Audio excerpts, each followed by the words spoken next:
In 480 BC, the mighty Persian Empire under the rule of Xerxes the Great unleashed its fury on the Greek world. The Second Persian invasion had begun. The Second Persian invasion of Greece was a response to the humiliating Persian defeat at Marathon a decade earlier. Xerxes, determined to crush the Greek city-states once and for all, raised an army said to number over 2 million, though modern historians estimate closer to 200,000.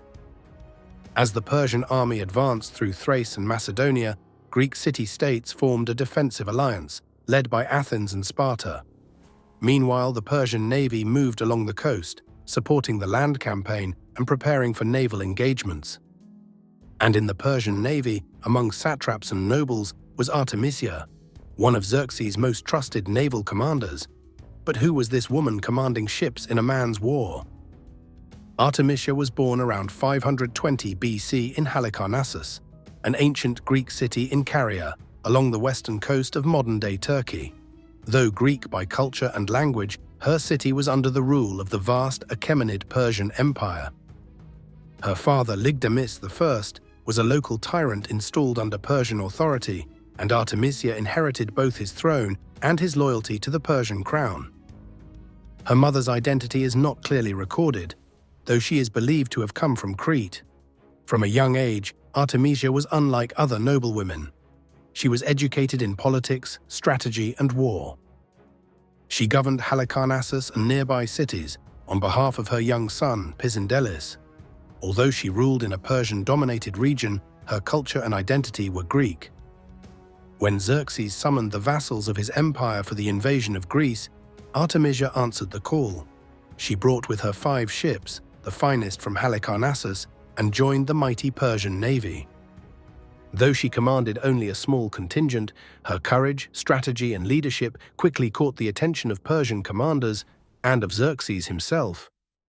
At the Battle of Artemisium, she fought bravely against the Greek fleet, gaining recognition. But it was at Salamis, the decisive naval clash, that her legend was truly born. Before the Battle of Salamis, Xerxes held a war council with his commanders. Artemisia was the only one who advised against engaging the Greek navy in the narrow straits of Salamis. She warned that the geography would limit Persian numerical advantage and that the Greek fleet would fight more effectively in confined waters.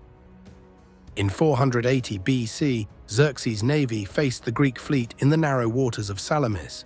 Though the Persians outnumbered the Greeks, Themistocles lured them into the straits, where their numbers became a liability.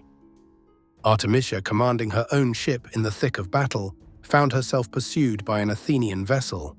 With no escape, she made a bold decision.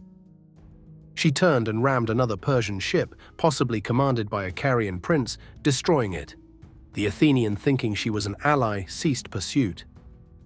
Xerxes, watching the battle from a high point on shore, saw her sink the ship and, believing she had destroyed a Greek ship, reportedly praised her. After the defeat at Salamis, Xerxes considered launching another assault by sea, but it was Artemisia who advised him against it.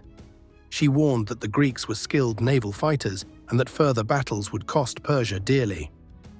She advised him to retreat to Asia and leave a General Mardonius in charge of the remaining land forces in Greece. Xerxes accepted her counsel and returned to Persia. After these events, Artemisia returned to Halicarnassus. The historical record provides little detail about the remainder of her life.